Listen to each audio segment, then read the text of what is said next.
क्या होगा अगर कैंग द कॉन्करर, लूसीफर और डार्कसाइड के बीच में फाइट हो जाए तो कौन जीतेगा? और इन तीनों में से सबसे पावरफुल कैरेक्टर कौन है? एमसीयू का नया multiverse level threat Kang the Conqueror, DC का most powerful super villain Darkseid, या king of hell Lucifer Morningstar? तो ये वीडियो बहुत ही इंटरेस्टिंग होने वाली है, इसलिए इसे बिल्कुल भी स्किप मत करना और एंड तक जरूर देखना ताकि तुम कुछ भी मिस ना करो। तो कैंग, लूसीफर और डार्कसाइड तीनों अपनी सुपर पावरफुल और सुपर डिस्ट्रक्टिव एनर्जी वजह से मोस्ट पावरफुल कैरेक्टर्स में से एक है, और बहुत ही कम ऐसे कैरेक्टर्स हैं जो एक्चुअली उन्हें हरा पाए हैं। तो सबसे पहले बात कर लेते हैं कैंग वर्सेस डार्कसाइड की और जानने की कोशिश करते हैं कि इन दोनों में से ज्यादा पावरफुल कौन है। बात करें कैंग की, तो कैंग एक नॉर्मल ह्यूमन बीइंग है जिसका नाम नेथानियल रिचर्ड है, और उसकी स्टोरी शुरू होती है आज से लगभग 900 साल बाद फ्यूचर में। तो कैंग की स्टोरी बहुत कॉम्प्लिकेटेड है, जिसमें timeline, time travel, multiple Kang, Kang के बहुत सारे वेरिएंट्स और कैंग काउंसिल जैसी बहुत सारी चीजें हैं। तो कैंग 13th सेंचुरी में पैदा हुआ एक नॉर्मल ह्यूमन बीइंग है जिसका असली नाम नेथानियल रिचर्ड्स है, और जैसा कि तुम्हें नाम से ही पता लग रहा होगा, ये फैंटास्टिक फोर के रीड रिचर्ड्स की फैमिली को बिलोंग करता है, जो कि अभी तक पूरी तरह से कंफर्म नहीं है क्योंकि कॉमिक्स से बहुत सारे ऐसे इंसिडेंट भी हुए हैं जिससे पता लगता है कि ये शायद डॉक्टर डूम से रिलेटेड है, जो कि अभी तक क्लियर नहीं है। और खुद कैंग को भी ये पता नहीं होता कि एक्चुअल में उसके एंसेस्टर्स कौन है, जिसके बाद वो अपने पास्ट और रिचर्ड टाइटल पर रिसर्च करना शुरू करता है और उसे पता लगता है अर्थ 616 के फैंटास्टिक फोर और डॉक्टर डूम के बारे में। और इसी दौरान उसे अपने पूर्वजों की एक टाइम मशीन भी मिलती है और वो अपने सभी सवालों का जवाब जानने के लिए पास्ट में जाने का डिसीजन लेता है और गलती से पहुंच जाता है एंशिएंट इजिप्ट में। और फिर वो वहां से वापस आने, अपनी आइडेंटिटी के बारे में पता लगाने के बजाय वहीं पर रहने का डिसीजन लेता है और वहीं पे अपनी आइडेंटिटी को चेंज करके पूरे इजिप्ट को कैप्चर करके वहां का फैरो बन जाता है, जो कि वहां के लोगों के लिए गॉड की तरह था क्योंकि वो फ्यूचर से आया था और बहुत सी ऐसी चीजों के बारे में जानता था जिसे उस टाइम के लोग सोच भी नहीं सकते थे। और वो पास्ट के सभी इवेंट्स, टाइमलाइन और आगे क्या होने वाला है सब कुछ जानता था। और नेथानियल रिचर्ड्स वहां पे आराम से रह रहा था जब तक फैंटास्टिक फोर की टीम वहां पे नहीं आ जाती टाइमलाइन को सेव करने के लिए। और क्योंकि नेथानियल के पास कोई भी सुपर पावर्स नहीं थी, इसलिए वो फैंटास्टिक फोर की टीम से बहुत ही आसानी से हार जाता है। और ये बात याद रखना कि वो अभी तक कैंग द कॉन्करर नहीं बना है और ना ही उसके पास अपना कोई फ्यूचर का अटैक और फ्यूचर की वेपन्स है, जिसके बाद नेथानियल अपनी टाइम मशीन में बैठकर 13th सेंचुरी में जाने की ट्राई करता है। पर क्योंकि ये टाइम मशीन उतनी भी परफेक्ट नहीं थी और बहुत ही पुरानी थी, इसलिए वो गलती से पहुंच जाता है करंट टाइमलाइन में, जहाँ पे एवेंजर्स, फैंटास्टिक फोर और डॉक्टर डूम थे। जिसके बाद वो डॉक्टर डूम के साथ मिलकर अर्थ को कॉन्कर करने का प्लान बनाता है। बट स्टिल क्योंकि नेथानियल के पास कोई भी सुपर पावर्स नहीं है, ना ही उसके पास अभी तक उसका फ्यूचर का कोई अटैक है और ना ही अभी तक वो कैंग द कॉन्करर बना है, वो एवेंजर से बहुत बुरी तरह से हारता है। एंड देन अगेन फिर से एक शर्मनाक हार के बाद नेथानियल फिर से अपने टाइम मशीन में बैठकर अपने 13th सेंचुरी में जाने की ट्राई करता है। बट स्टिल उसकी टाइम मशीन उतनी परफेक्ट नहीं है और पता नहीं क्या ही है, वो फिर से टाइम स्टोन के चलते हमारे टाइम से 2000 साल आगे और अपने टाइम से 1000 साल आगे पहुंच जाता है 14th सेंचुरी में। और जब वहां पर पहुंचता है तो वो देखता है कि सभी मशीनों और ह्यूमंस के बीच में वॉर चली हुई है और पूरी ह्यूमैनिटी खत्म होने वाली है। क्योंकि ये मशीन उनके टाइम की नहीं थी बल्कि पास्ट की थी, इसलिए 14th सेंचुरी में किसी को भी ये पता नहीं था कि इन मशीनों को कैसे यूज करना है। और क्योंकि नेथानियल पास्ट से आया था और ये सभी मशीन्स उसी के टाइम की थी, इसलिए वो इन सभी मशीन्स को यूज करना जानता था और वो इन सभी मशीन्स को बंद करके वॉर को रोकने के बजाय इन मशीन्स का यूज करके खुद को अपग्रेड करता है, अपने लिए एक आर्मर बनाता है और 14th सेंचुरी की पूरी अर्थ को ही कॉन्कर कर लेता है। जिसके बाद वो अपने लिए एक नई आइडेंटिटी लेता है और नेथानियल रिचर्ड्स से बन जाता है कैंग द कॉन्करर। पर वो यहीं पे नहीं रुकता बल्कि अपने टैक और टाइम ट्रैवल का यूज करके वो उस टाइम की पूरी गैलेक्सी को कॉन्कर कर लेता है। और इसके बाद की कैंग की स्टोरी में इतना ज्यादा टाइम ट्रैवल है कि उसे मास्टर ऑफ टाइम भी कहा जाता है, और यही सब टाइम ट्रैवल की वजह से उसके बहुत सारे वेरिएंट्स भी हैं। और अगर किसी फाइट में कैंग हारने वाला होता है तो वो टाइम ट्रैवल करके पास्ट में चला जाता है और अपने पास्ट वाले वेरिएंट को बताता है कि कैसे वो इस फाइट को हारने वाला था और क्या करके वो इस फाइट को फ्यूचर में जीत सकता है। इसके अलावा मल्टीवर्स में काउंसिल ऑफ कैंग भी है जिसमें मल्टीवर्स के सभी कैंग है, और वहीं पर है एक सुप्रीम कैंग जिसका मेन मोटिव सभी टाइम के सभी यूनिवर्सेस को कॉन्कर करना है। बात करें कैंग के पावर्स की, तो कैंग एक नॉर्मल ह्यूमन बीइंग है जिसके पास कोई भी सुपर पावर नहीं है और वो बस जीनियस लेवल इंटेलिजेंट और हैंड टू हैंड कॉम्बैट का मास्टर है। और कैंग की सबसे बड़ी वेपन और पावर है उसका टाइम ट्रैवल और उसका आर्मर, जो कि उसे Superman strength, speed, stamina, durability और टाइम ट्रैवल जैसी एबिलिटीज देता है। और उसने इमरजेंसी सिचुएशन के लिए अपने कुछ क्लोन्स भी बना के रखे हैं जो कि फिलहाल तो अनकॉन्शियस है, पर मल्टीवर्स के अगर किसी भी सिनेरियो में कैंग मरने वाला होता है तो उसके आर्मर के अंदर की एक डिवाइस उसकी कॉन्शियसनेस को उन क्लोन्स में शिफ्ट कर देती है, जो कि किसी दूसरी टाइमलाइन में सेफ लोकेशन पे होते हैं। और ये एबिलिटी कैंग को ऑलमोस्ट इमॉर्टल बना देती है। तो ये थी कैंग की पावर्स, और कैंग की पावर्स को अच्छे से जान लेने के बाद अब बात कर लेते हैं डार्कसाइड की और जानने की कोशिश करते हैं कि आखिर डार्कसाइड कितना पावरफुल है। बात करें डार्कसाइड की तो डार्कसाइड डीसी का मेन विलन है, वो भी पिछले कई सालों से,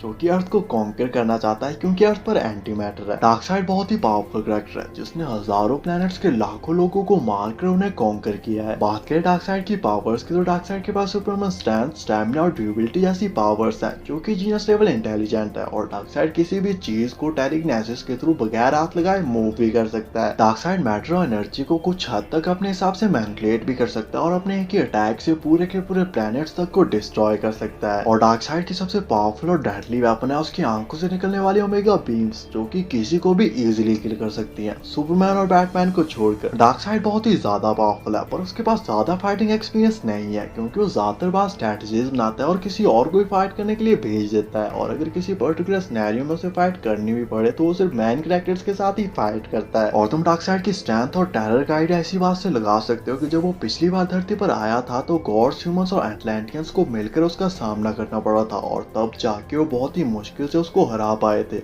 और अब डार्कसाइड की पावर्स और भी कई गुना तक बढ़ चुकी हैं। तो ये थी डार्कसाइड की पावर्स। और डार्कसाइड और कैंग की पावर्स को अच्छे से जान लेने के बाद अब बात कर लेते हैं फाइट कंपैरिजन की और जानने की कोशिश करते हैं कि इन दोनों में से ज्यादा पावरफुल कौन है और फाइट होने पर कौन जीतेगा। तो कैंग बहुत ही पावरफुल कैरेक्टर है पर वो फ्यूचर से वो एक नॉर्मल ह्यूमन बीइंग है जिसके पास कोई भी सुपर पावर्स नहीं है और वो फाइट में मोस्टली डिपेंड करता है अपने फ्यूचर के एडवांस टैक और एडवांस वेपन्स पर दूसरी तरफ डीसी का most powerful super villain dark side है, जो कि एक चलता फिरता पावर हाउस है। कैंग अपने फ्यूचर के एडवांस टैक और फ्यूचर के एडवांस डेडली वेपन से डार्कसाइड पर अटैक करेगा, पर डार्कसाइड बहुत ही ज्यादा ड्यूरेबल है और इवन बड़े से बड़ा न्यूक्लियर बॉम्ब भी उसका कुछ नहीं बिगाड़ सकते, इसलिए कैंग की किसी भी वेपन का डार्कसाइड पर कोई भी असर नहीं होगा। कैंग के पास उसकी फ्यूचर के एडवांस वेपन्स तो हैं, पर डार्कसाइड के आगे वो सिर्फ कुछ खिलौने होंगे। और डार्कसाइड अपनी ओमेगा बीम से एक ही सेकंड में कैंग के सूट और खुद कैंग को एग्जिस्टेंस से इरेज कर सकता है। डार्कसाइड की आंखों से निकलने वाली ओमेगा बीम्स इतनी ज्यादा पावरफुल है कि वो इमॉर्टल बीइंग्स को भी किल कर सकती हैं, इसलिए वो कैंग के आर्मर के थ्रू जाकर एक ही सेकंड में कैंग को इजीली मार सकती हैं। हालांकि कैंग से नहीं मरेगा और कैंग जैसे ही मरने वाला होगा उसका आर्मर उसकी कॉन्शियसनेस को उसकी दूसरी क्लोन बॉडी में शिफ्ट कर देगा, पर फिर भी मार्वल का मल्टीवर्स लेवल थ्रेट डार्कसाइड के आगे 10 मिनट भी नहीं टिक पाएगा। और डार्कसाइड कैंग को मल्टीवर्स से तो नहीं पर एटलीस्ट अपने यूनिवर्स से इरेज कर देगा। और वैसे भी जो एंटमैन 3 में एंटमैन से आने वाला है उसको तुम डार्कसाइड से क्या ही कंपेयर करोगे। हाँ, एक पॉसिबिलिटी हो सकती है कि कैंग टाइम ट्रैवल कर पास में जाए और डार्कसाइड को पैदा होते ही मार दे,